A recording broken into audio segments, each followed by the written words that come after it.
Hi విను. మనందరికీ birthdays అంటే ఇష్టం. బర్త్‌డే కేక్ కట్ చేయడం అనేది మనకి చాలా ఇష్టమైనది.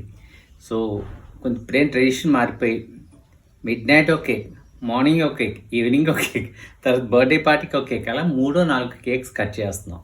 కానీ కేక్ ఎలా తయారు చేస్తారో ఎప్పుడైనా చూసారా?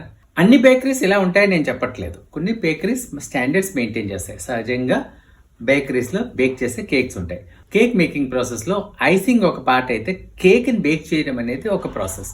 సో, ఇలాంటి అన్‌హైజీనిక్ కండిషన్స్‌లో కూడా కేక్ బేక్ చేస్తారు. చూసారు కదా కేక్‌ని ఎలా చేస్తున్నారో వీళ్ళు. దాని కింద న్యూస్ పేపర్ ఏశారు.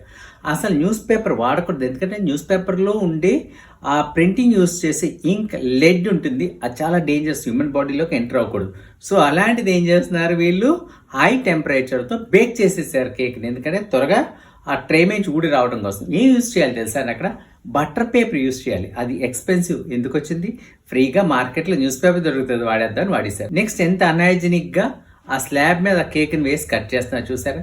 ఓకే, అది అంతవరకు అవ్వింది కదా, షేప్స్ తీసి చూసారు కదా. నెక్స్ట్ ఐసింగ్ ఎంత డర్టీగా తీసారో చూసారు కదా. డర్టీ ప్లేస్ని తీసి ఐసింగ్ కూడా వేసి దాన్ని తయారు చేస్తారు. ఇంకోటి దీంట్లో యూజ్ చేసే కలర్స్ అన్నీ లో కాస్ట్, లో గ్రేడ్, అన్హైజెనిక్, అదేవిధంగా హ్యూమన్ కన్సంప్షన్కి అస్సలే పనికి రాని కలర్స్ని యూస్ చేస్తున్నారు.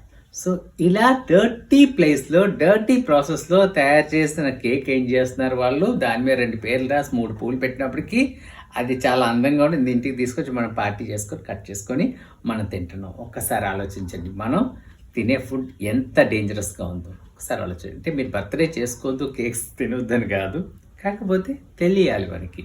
ఓకేనా అండి? హ్యాపీ.